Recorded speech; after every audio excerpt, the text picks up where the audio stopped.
Hi all, welcome to spice and twisty.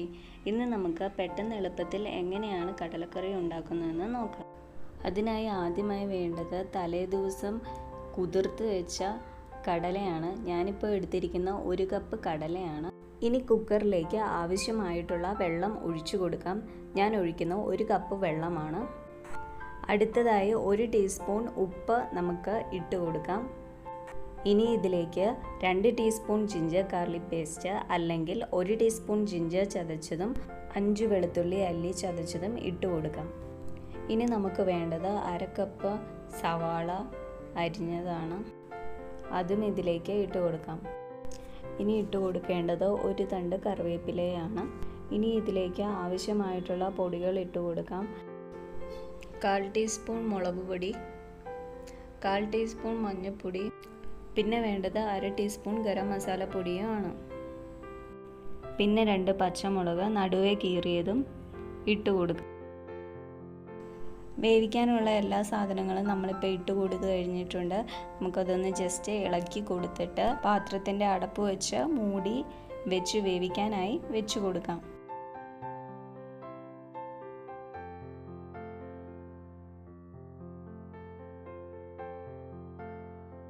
ഞാനിപ്പോൾ കടല വേവിക്കുന്നതിന് വേണ്ടി 4 വിസിലാണ് അടുപ്പിച്ചിരിക്കുന്നത്. 4 വിസിൽ അടിക്കുന്നവരെ നമുക്ക് വെയിറ്റ് ചെയ്യാം. ഏകദേശം ഒരു 10-12 മിനിറ്റൊക്കെ ആകുമ്പോഴത്തേക്കും 4 വിസിൽ അടിച്ചു കഴിഞ്ഞ് തീരും. പിന്നെ പ്രഷർ കളയാൻ വേണ്ടി വെക്കുകയോ അല്ലെങ്കിൽ നമുക്ക് എയറിൻ്റെ പ്രഷർ പൊക്കി തന്നെ വിസിൽ പൊക്കി കളയുകയോ എന്താണെന്ന് വെച്ചാൽ ചെയ്തിട്ട് ലിഡ് ഓപ്പൺ ചെയ്യാവുന്നതാണ്. ഞാൻ ക്യാമറ കുക്കറിൻ്റെ മുകളിൽ തന്നെയാണ് വെച്ചിരിക്കുന്നത്. അതുകൊണ്ടാണ് തുറന്നു കഴിഞ്ഞപ്പോൾ ആവി ഡയറക്റ്റായി ക്യാമറയിലേക്ക് വന്നത്.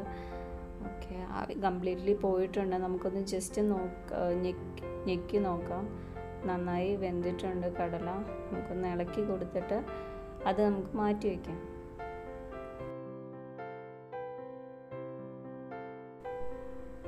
ഇനി നമുക്ക് കടുക് താളിക്കുന്നതിന് വേണ്ടി ഒരു ചൂടായ പാനിലേക്ക് ആവശ്യത്തിന് എണ്ണ ഒഴിച്ചു കൊടുക്കാം. ഏകദേശം ഒരു 2 ടീസ്പൂൺ എണ്ണ ഒഴിച്ചു കൊടുക്കാം. അത് കഴിഞ്ഞ് എണ്ണ ചൂടായി വരുമ്പോഴത്തേക്കും 1 ടീസ്പൂൺ കടുക് ഇട്ട് കൊടുക്കാം. കടുക് പൊട്ടുന്ന വരെ വെയിറ്റ് ചെയ്തതിന് ശേഷം അതിലേക്ക് നമുക്ക് 3-4 വെളുത്തുള്ളി ചതച്ചത് ഇട്ട് കൊടുക്കാം. അങ്ങനെ ചെയ്യുന്നത് കുറച്ചുകൂടെ കറിയുടെ ടേസ്റ്റ് കൂടും. വെളുത്തുള്ളി വീണ്ടും യൂസ് ചെയ്യുന്നത്. അടുത്തായി ഇതിലേക്ക് വറ്റമുളക് കട്ട് ചെയ്ത് ഇട്ട് കൊടുക്കാം. വറ്റമുളകിൻ്റെ ആ ചുവപ്പ് ഇത് എണ്ണയിലേക്ക് ഇറങ്ങി കഴിയുമ്പോഴത്തേക്കും നമുക്ക് ഉള്ളി അരിഞ്ഞത് ഇട്ട് കൊടുക്കാം. 1/2 കപ്പ് ഉള്ളിയാണ് ഞാൻ ഇട്ട് കൊടുത്തിരിക്കുന്നത്. നന്നായി വഴറ്റിയെടുത്ത് ഒരു ബ്രൗൺ കളർ ആവുന്നത് വരെ വഴറ്റി കൊടുക്കാം.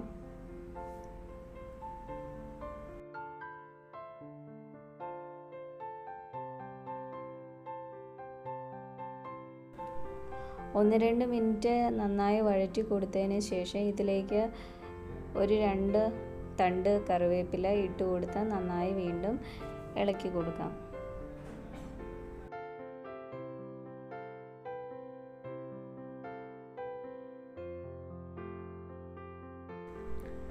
കറിവേപ്പിലയും നമ്മുടെ ഉള്ളിയും നന്നായി വരണ്ട് വരുമ്പോഴത്തേക്കും അതിലേക്ക് 2 ടീസ്പൂൺ അല്ലെങ്കിൽ 1 ടീസ്പൂൺ മുളക് പൊടി, അത് നമുക്ക് ആവശ്യമായിട്ടുള്ള എരിവിനനുസരിച്ച് ഇട്ട് കൊടുക്കുകയും പിന്നെ 1/2 ടീസ്പൂൺ ഗരം മസാല പൊടിയും 2 ടീസ്പൂൺ മല്ലിപ്പൊടിയും അതിലേക്ക് ഇട്ട് കൊടുക്കാം.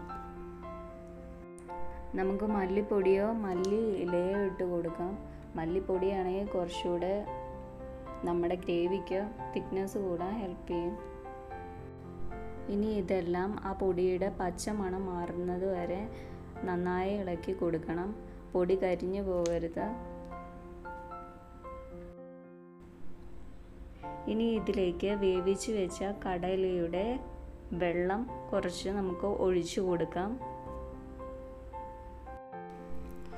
1/2 കപ്പോളം ഉള്ള വെള്ളം ഒഴിച്ചു കൊടുത്താൽ മതിയാവും. ഈ പൊടിയൊക്കെ ഒന്ന് നന്നായി ആ വെള്ളത്തിൽ കിടന്ന് തിളയ്ക്കുന്നതിന് വേണ്ടിയാണ് ഇങ്ങനെ ചെയ്യുന്നത്. ഇതൊരു 1-2 മിനിറ്റ് നന്നായി ഇരുന്ന് തിളച്ചോട്ടെ. നമ്മൾ ഇളക്കി കൊടുത്തുകൊണ്ട് തന്നെ ഇരിക്കണം. ഇനി നമ്മൾ വേവിച്ച് വെച്ച കടലയിൽ നിന്ന് ഒരു 1/2 കപ്പ് കടല എടുത്തു മാറ്റി വയ്ക്കാം. ഇത് നമുക്ക് പേസ്റ്റ് പരുവത്തിൽ ആക്കി എടുക്കേണ്ടതാണ്. ബാക്കിയുള്ള കടല പാനിലെ ആ മിക്സിലേക്ക് ഒഴിച്ചു കൊടുക്കാം.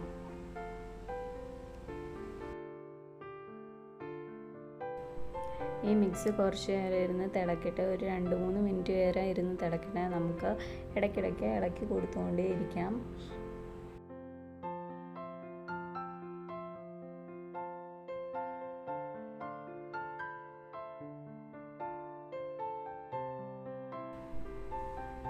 നമ്മൾ കുക്ക് ചെയ്ത കടല മാറ്റി വെച്ചിരുന്നു. അത് ഫൈൻ പേസ്റ്റാക്കി ഞാൻ അരച്ചെടുത്തിട്ടുണ്ട്. അത് നമുക്ക് ഈ കടലയിലേക്ക് ഇട്ട് കൊടുക്കാം. ഇങ്ങനെ ചെയ്യുന്ന വഴി നമ്മുടെ കടലക്കറിയുടെ ഗ്രേവി തിക്കാകാൻ സഹായിക്കും. നന്നായി ഇളക്കി കൊടുക്കാം.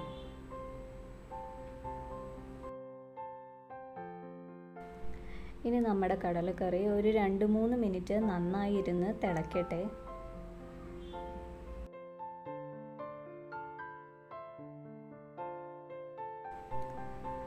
ഞാൻ ടേസ്റ്റ് നോക്കി കഴിഞ്ഞപ്പോൾ ഒരു ഇച്ചിരി ഉപ്പിൻ്റെ കുറവുള്ളതായി തോന്നി. അതുകൊണ്ട് ഞാൻ ഇതിലേക്ക് ഒരു 1/4 ടീസ്പൂൺ ഉപ്പും കൂടെ ഇട്ട് കൊടുക്കുകയാണ്. എന്നിട്ട് നന്നായി ഒന്നുകൂടെ മിക്സ് ചെയ്ത് കൊടുക്കുക.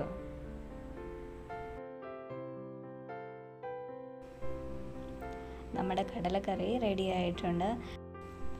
It's ready for serving. Thank you. Bye for today.